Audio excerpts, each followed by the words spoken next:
In a market with many small firms selling homogeneous products, an individual firm is powerless to set its own price. It must take the prevailing market price as given. In other words, it is a price taker in a perfectly competitive market. Its total revenue, TR, will be proportional to the number of units sold. Graphically, it can be represented by a straight line from the origin. The constant slope of the TR curve indicates the given market price itself. Since the price taker cannot set its own price, it is left to determine its profit-maximizing output. To determine the profit-maximizing output level, it must compare TR with its total cost, TC. Assuming that the price taker has some fixed inputs in the short run and that diminishing returns sets in, as more variable inputs are added, we will have an inverted S-shaped total cost curve, TC. Profit will be maximized when the vertical distance between TR and TC is the greatest and TR is greater than TC. To make the maximum profit output level easier to identify visually, let's plot profit against output. At Q1, TR is less than TC. Total profit is negative. At Q2, TR is equal to TC. Total profit is equal to 0. At Q3, TR is greater than TC. Total profit is positive. At Q4, TR is equal to TC.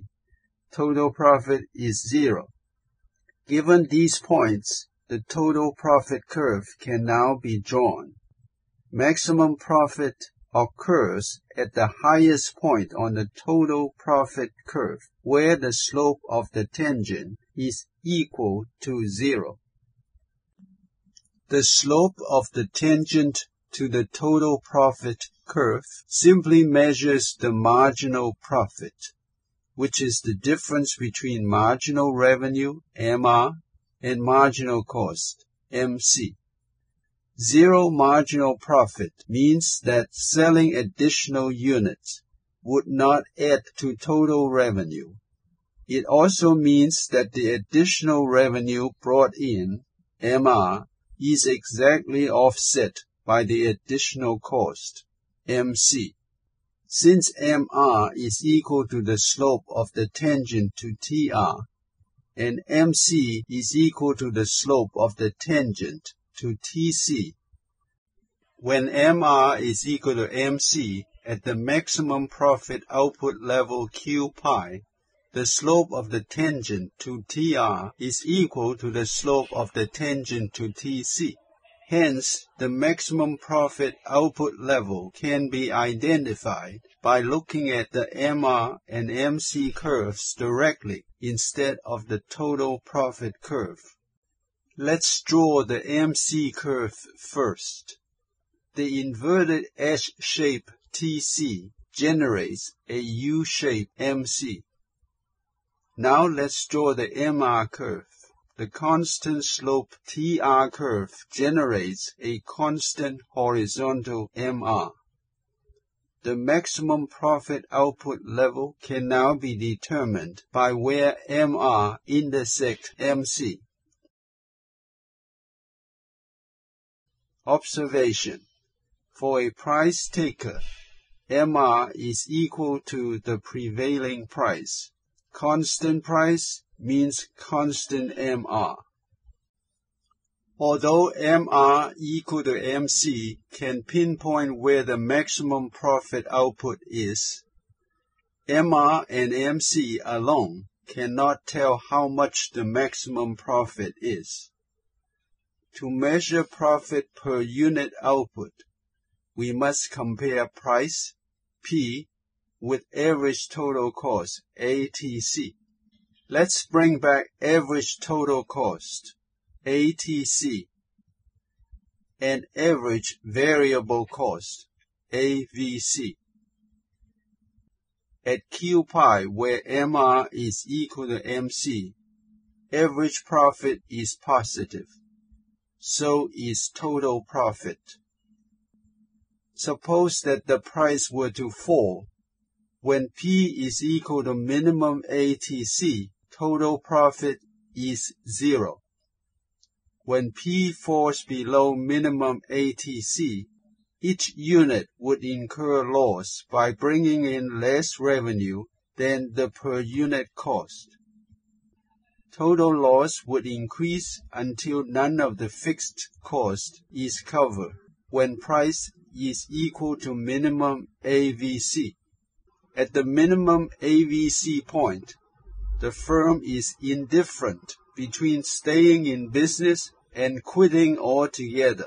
Therefore, minimum AVC is known as the shutdown point for a price taker. Since the maximum profit output levels are determined by the intersections of MC and various levels of P, the segment of MC above minimum AVC represents the short-run supply curve of the firm. In the short run, as long as P is greater than minimum AVC, the firm may choose to stay in business even though price does not cover all cost, because part of the fixed cost is still covered. In a perfectly competitive industry, the market price is determined by supply and demand. This market price then becomes the horizontal demand curve of the price-taking firm. When the market price is high, the firm makes a profit. This positive profit will attract entry of new firms. Entry of new firms will increase supply and shift the supply curve to the right. Increasing supply would lower the price, which in turn lowers the profit of the firm. Entry of new firms will continue until there is no more positive profit. If entry is excessive, the price would be too low to cover the average total cost. Although lower price in the market will increase total quantity demanded, the output produced at each firm is reduced.